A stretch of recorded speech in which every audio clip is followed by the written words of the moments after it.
All right, well, hello, everybody. This is the, correct me if I'm wrong, the 77th presentation by the Fallbrook Climate Action Team. And FCAT, as we like to call ourselves, is a nonpartisan volunteer group made up of people who are concerned about climate change. And each month on the last Tuesday of the month, we provide access for you to a different speaker on different aspects of climate change. You can watch them live on Zoom like you're doing right now. And we like that because then you can ask your questions live and get your answers live. But if you miss a presentation, you can go to our website, which is fallbrookclimateactionteam.org. And a lot of our presentations are recorded there and you can access them later. I wanted to mention that next month, just to get you planning ahead, we expect to have a representative of San Diego Community Power, who will be our power provider as of April.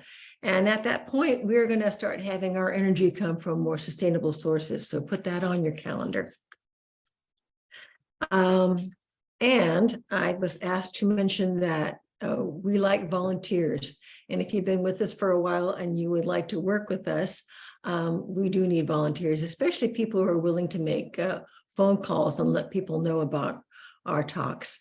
It's all about letting people know. And if you want to do that, contact Joy Frew, and I put her email in the chat room, joyfrew@gmail.com. Then one more thing, I wanted to remind you that we partner with the Fallbrook Land Conservancy in the Cut the Carbon program. And in this program, for a mere $50, you get a free at-home consultation with the Jackie Heineman, who will come to your house and help you decide what's the best tree for you on your property and where there's the best place on your property to put it. After that, a volunteer will bring the tree to you so that you can plant it. And all of this with a free 1-year membership to the Fallbrook Land Conservancy. And for that, I don't know how you could fail to be interested in that, but if you are, I also put Tim O'Leary's contact email in the chat room, and that's timolearyx@gmail.com. So now, finally, I would like to introduce our speaker tonight, who is Nechama Lowy, who is Program Specialist Sustainability at Amtrak. And that is where she leads communications and programming to educate, promote, and raise awareness of sustainability at Amtrak. She's coming us from New York City, which is a full 3 hours later than we are right now. So I think it's very kind of her to agree to meet with us with that time gap. So rather than taking any more of your precious evening, I'm going to turn it over to you, Nechama. It's all yours. Thanks, Cynthia. Hi, everyone. It's really nice to meet you. I'm going to share my screen for the presentation, and I think it makes sense maybe to just save questions for the end, but obviously if anything comes up, then feel free to jump in. You can also put questions in the chat box if that's easier. So today I'll be talking about our approach to climate change risk mitigation and our net zero emissions by 2045 goal. So to start off, just a little bit about Amtrak. We're a passenger rail company.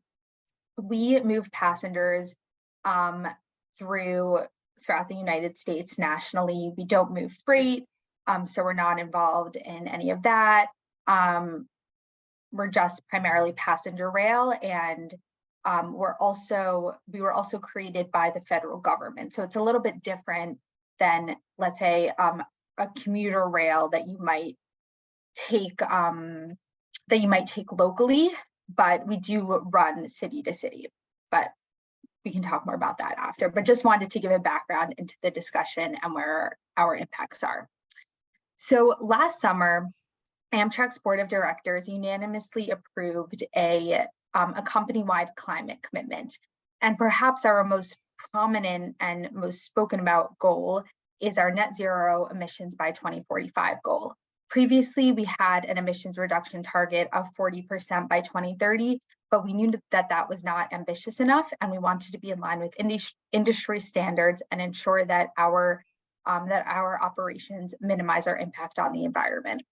So an example that we like to give on what net zero emissions means is, imagine you have a sink and you don't want water to be in the sink. So you have one option. You can either choose to turn off the faucet, which would mean not emitting any greenhouse gas emissions, or you can unplug the drain and let the water go through, which would be like taking greenhouse gas emissions out of the atmosphere. And that's kind of what we mean by net zero. It's obviously impossible to not emit any emissions fully, but what we're trying to do is making sure that any that we emit, we're also taking out somehow. We also have a carbon-free electricity goal by 2030. We've reached roughly 50% carbon-free electricity over the past couple of years throughout our national network operations. And we also plan to reduce diesel fuel use through advanced technologies. We are in the process of establishing a company-wide climate resilience program. Climate resilience typically touches more on the physical impacts of climate change and how we're going to adapt to that. And throughout all of that, we need to be integrating climate considerations into our business operations, because this ensures that all of our departments at Amtrak are working together to make this climate commitment happen. And that means that no department can be siloed. Every department has to have sustainability built into their business practices. We started tracking our greenhouse gas emissions in 2010, but in 2015, 2017, and 2019, a series of studies looked at climate risks on the Northeast corridor. These climate risks included heat, precipitation, and sea level rise, which, if you've ever visited the Northeast or if you have any friends or family there, you might be familiar with those types of risks and how they might impact us. Though these are obviously risks that can happen on a national level too. In 2019, we looked at named storms across the national network, and we found that from 2006 to 2019, named storms cost Amtrak $127 million in lost ridership and revenue, with estimations that this will reach $220 million by 2030. And recent estimates, even more recent than this, have shown that this trend is going to stay consistent. Some internal studies show that in 2022 alone, storms cost, just on the Northeast corridor, so from Boston to DC, over $10 million in engineering and lost revenue and ridership costs. In 2021, we conducted the first climate risk and vulnerability assessment for the Northeast corridor that was mandated by our board of directors. I guess mandated is a strong word, but it was established by our board of directors, and we assessed temperature, precipitation, wind, severe storms, and sea level rise. And this culminated in a Northeast corridor climate resilience and strategic plan. And the strategic plan defined actions to implement climate adaptation measures, and they were conducted using climate roundtable discussions that informed the plan's actions. So we know that our operations aren't only impacted on the Northeast. However, as I was explaining a bit before to Cynthia and Tom, we don't own the tracks or assets outside of the Northeast corridor. So if you've ever taken the train from Boston to DC, we own the trains, but we also own the tracks and all of the assets that go into running the tracks and maintenance. But when it comes to outside of the Northeast corridor, it's not necessarily our responsibility, and it's also not our jurisdiction to go in and start hardening assets or making any changes or doing anything that might, fix up the tracks. So obviously we see the owners of those tracks, typically the freight railroad companies such as CSX, Union Pacific, et cetera, they'll come in and they'll make repairs as soon as possible. But I just want to preface that it is a little bit harder for me to speak on since it's not necessarily Amtrak's jurisdiction. But one way that we can measure the way that weather impacts our services is by looking at the frequency and minutes of delays that that impacted our scheduling due to weather risks. So the two graphs that you see are the actual minutes of delay in between 2010 to 2020 from cold weather, flooding, heat orders, or slip. And then you see the frequency of delays from the same variables. We see that weather-related delays and impacts such as landslides and debris are increasing. We saw that heat delays increased by 13% per year between 2010 and 2020. We saw that fire delays have increased at 8% per year, and coal delays have actually been declining. So the picture that you see on the screen is the Dry Canyon Bridge. It was damaged in, I want to say, 2021 lava fire.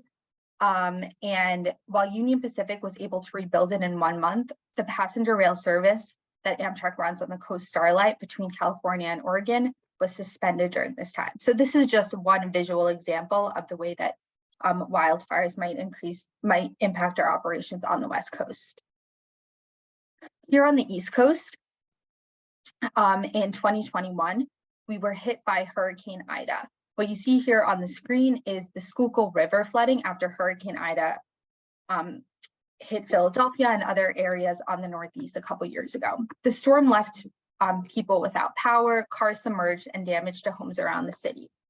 This is actually a view pretty similar to the one that I would see right outside my office.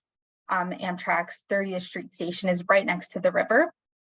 So our tracks, as you can see on the visual here, are directly impacted from flooding or any other weather-related event. For high heat days projected in the future, this specific map is looking at days with temperatures over 100 degrees, which might be considered dangerous heat for some areas. So in order to adapt to this, we'll need to know how our employees are impacted by high heat days. We might need to develop more modernized OSHA standards for high heat orders, and continually warn our outdoor workforce to take breaks, stay hydrated, and remain vigilant for signs of heat stress. We also typically need to be cooling our stations, facilities, and any other assets. So high heat days will inevitably have stress on our ventilation and air conditioning equipment. We also might see impacts on infrastructure, such as overheated signal huts and electrical equipment, rail buckles, which are literally the buckles on the rails that you might see like when you're looking at tracks, and sagging catenary lines on any routes that we have electrified service. So catenary lines are where the train connects to the electricity on our electrified routes. Delays can often typically result from heat slow orders, which I believe they had many on the West Coast last year. We definitely saw our fair share on the Northeast, and basically on days where it gets too hot, trains are forced to slow down to prevent the previously mentioned rail buckles and sagging catenary lines. So it literally is going to immediately result in additional delays because trains just can't run that fast or safely. So our customers agree with the need to be more climate resilient and sustainability minded too. Many of our new customers identify as millennial or Gen Z, and they skew younger in general, but there's overall more focus on sustainability and climate issues than we've seen in the past.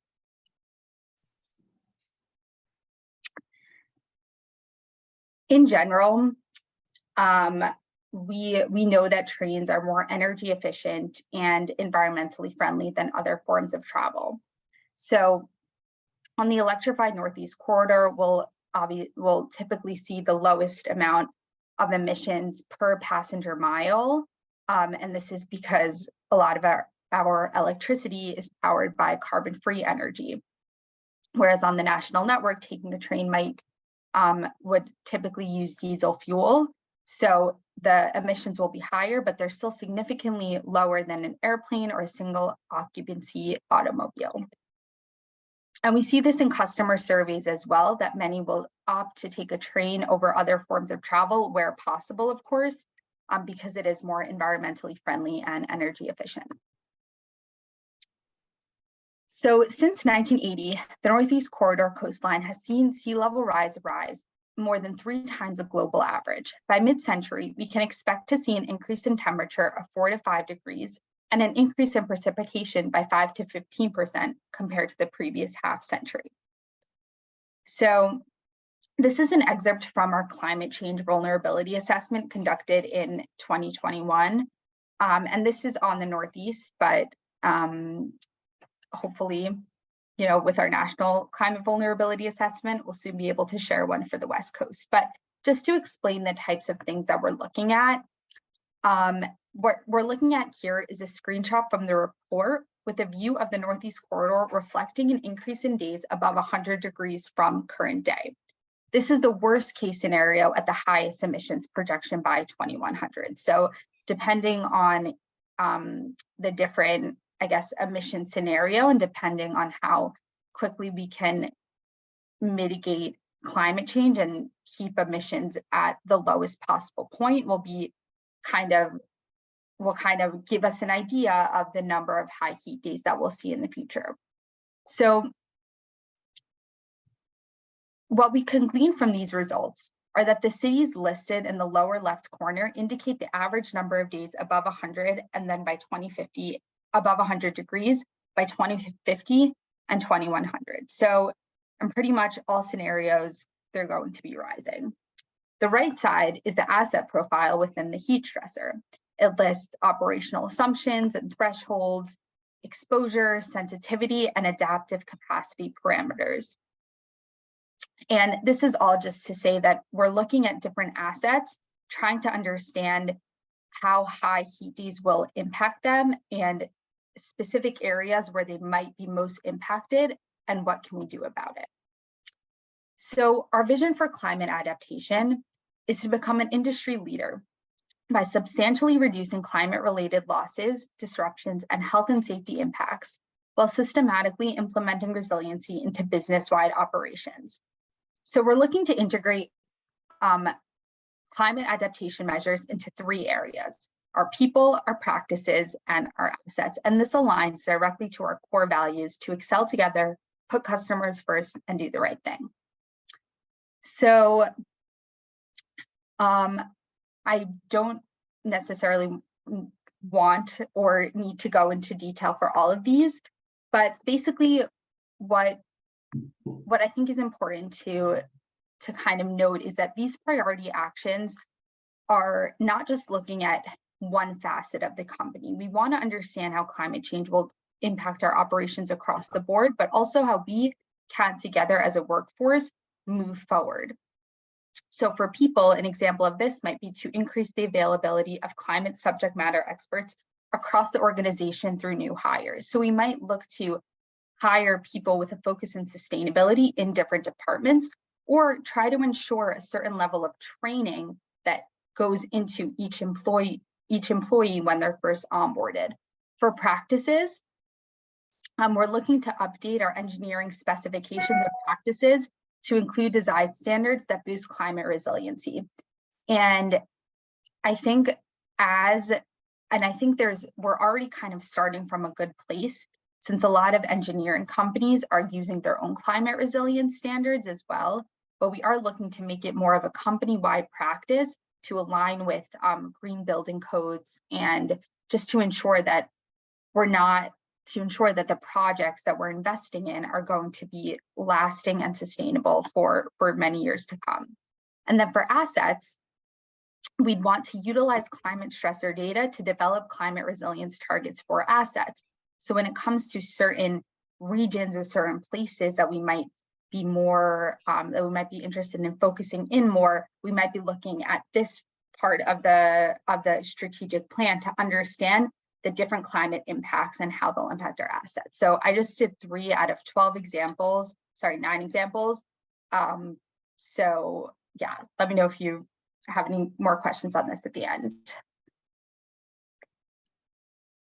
For our national climate vulnerability assessment, we are looking to kick that off this year in FY23. We'll want to examine climate threats across the Amtrak network, including at back shops, facilities, and Amtrak owned routes. So going back to what I was saying before, that since we don't own a lot of the assets on the national network, our focus areas might look a little bit differently. And then those results will inform future operational planning and procurements and targeted actions at vulnerable locations.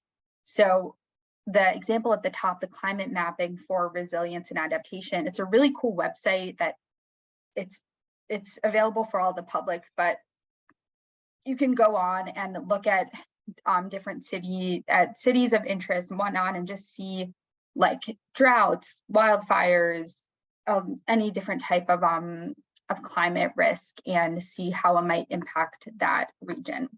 And we'll also be using the climate vulnerability assessment on the national network to adapt our scheduling.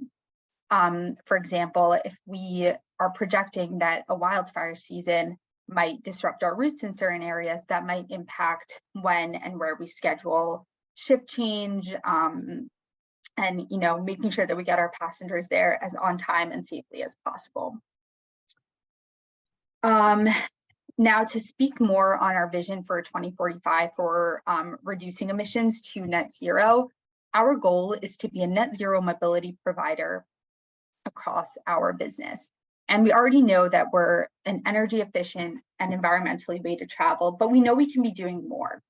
So what you see on the screen is like our 12 building blocks that we'll be working off of to create projects for departments and to take on to kind of move Amtrak into the future of being net zero by 2045. So we break it down into vehicles, infrastructure, and then supply chain and business operations. So for vehicles, we'll be looking at how to reduce emissions on the national network. In the interim, we're trying to procure renewable diesel, which has lower life cycle emissions for fuel, but it's not zero, and we'll need to be investing and collaborating with partners to research for better solutions. For infrastructure, we'll be looking at perhaps trying to electrify some of our route, certain on-site power generation for renewable energy, as an example, building energy efficiency into our standards. And then for supply chain and business operations, we'll be moving forward our carbon-free power purchasing policy, but also trying to work with our suppliers and engage with them better to ensure that what we're purchasing is to ensure that what we're purchasing is aligned with our standards, but also to ensure that we're trying to minimize waste, and that we're working with companies that have similar goals and focus on social impact that we do. So this is our big net zero by 2045 goal. There's more about it on our website, and going to be more about it in our sustainability report coming out in a few months. But yeah, this is that. And then it's the end of my presentation. Thank you everyone for listening. Again, I'm Nechama, and I have an email here if you want to email me asking any questions, any comments. Always open to feedback on what you might be interested in hearing more about. Also, it's actually really helpful to know what you didn't know going in, because oftentimes as a comms person, I want to like cater and make sure people have the information that they want. So if there's something you want to know more about, for sure, reach out.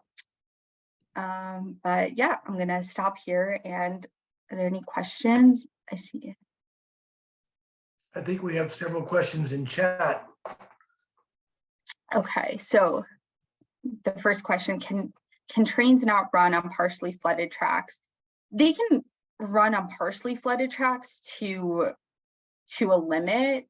Like, I don't think that, let's say like going back to the picture of the Schuylkill River, I can imagine because it's not just the flooding, oftentimes that comes with like debris landing on the tracks, and trees might also fall. So while trains do typically operate in the rain and snow, oftentimes with flooding comes like additional risks.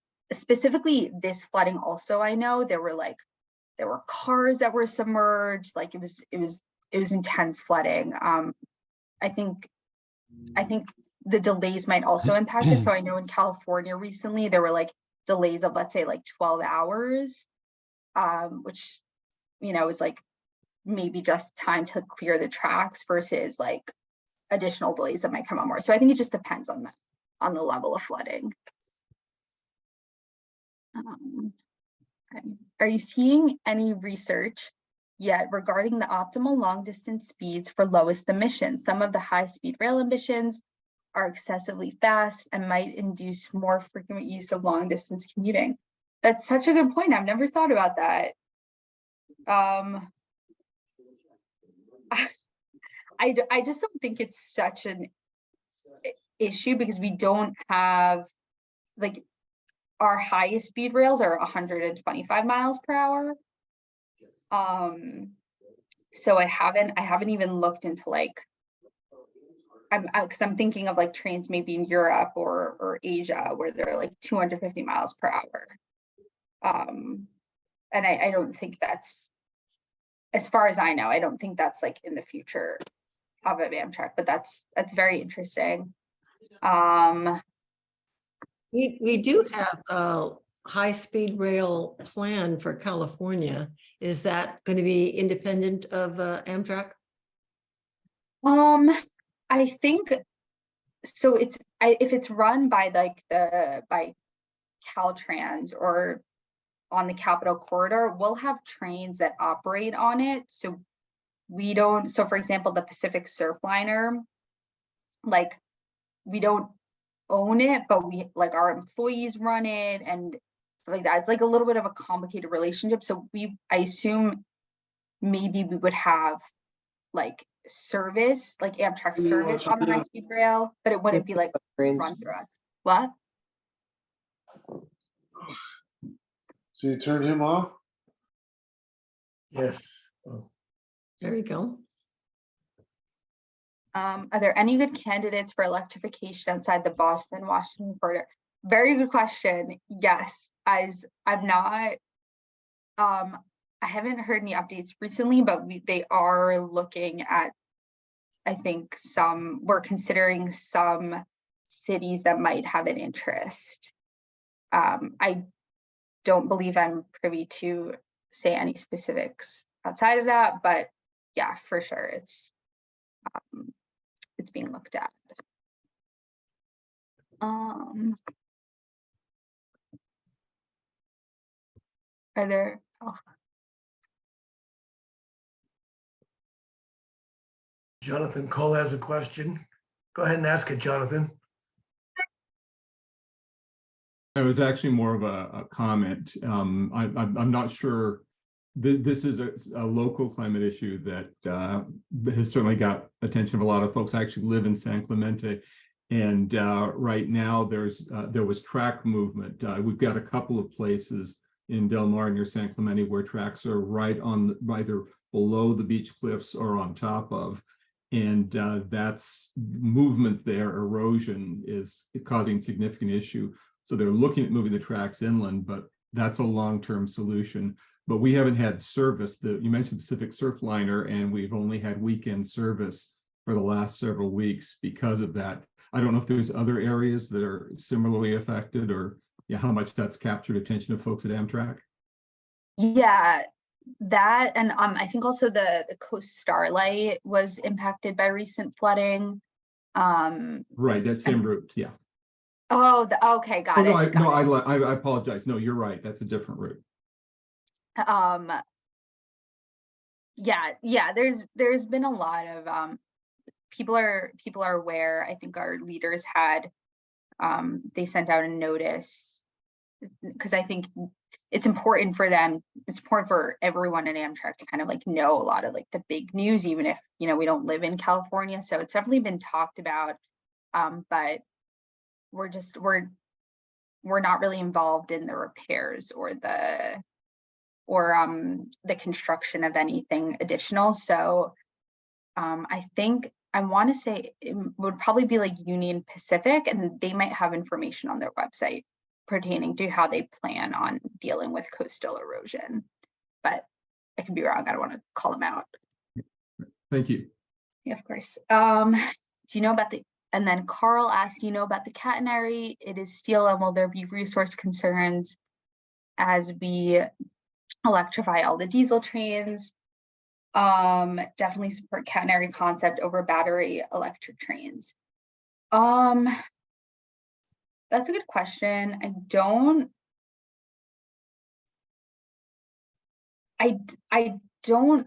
think it would be feasible to electrify all diesel trains. I think it will be a mixture of like multiple different solutions. Some of them might be electrifying routes.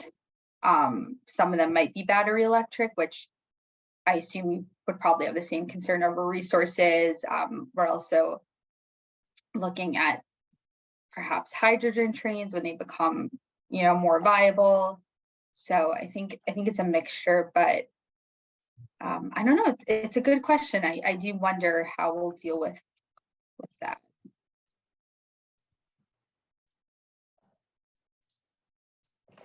Someone said 4 of our 5 last vacations involved overnight train travel. That's awesome. That's the dream. You get to see so much of America. Like, I hope they were comfortable. Someone said, what? Most of the time. Good. Someone said, Sweden is implementing sustainable undercarriage charging buses. So cool.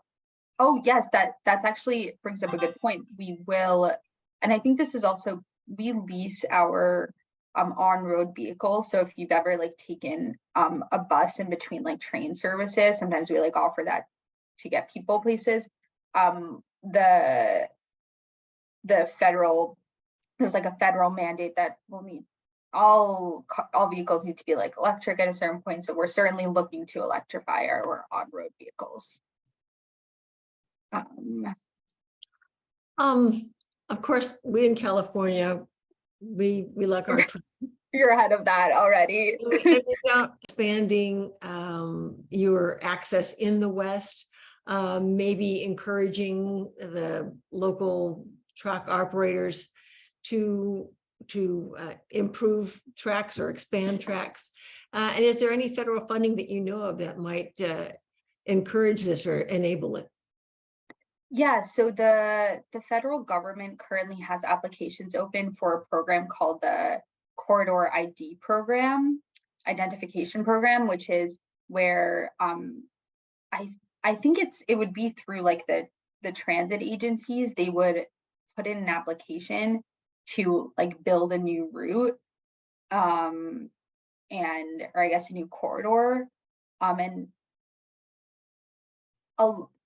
I don't know so much of like what would go into that or what you would have to kind of like prove to be chosen, but I know something that's been spoken about a lot at Amtrak for expansion is that looking at like at population centers that have been like increasing over the last few decades, because like we see that in Ohio, for example, like Columbus, Cincinnati,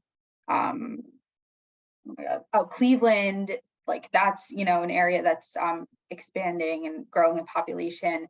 I guess on the West Coast, it probably makes sense to do more connecting between like California, Nevada, and that area. So yeah, it definitely is in the works. A lot of the money coming in from the bipartisan infrastructure law is going to be pushing that a lot along. I don't know specifically if Amtrak would be able to like go in and like fund per se like a route in California, but if it's a place that's like pretty widely known as being underserved, California DOT might already be looking into that.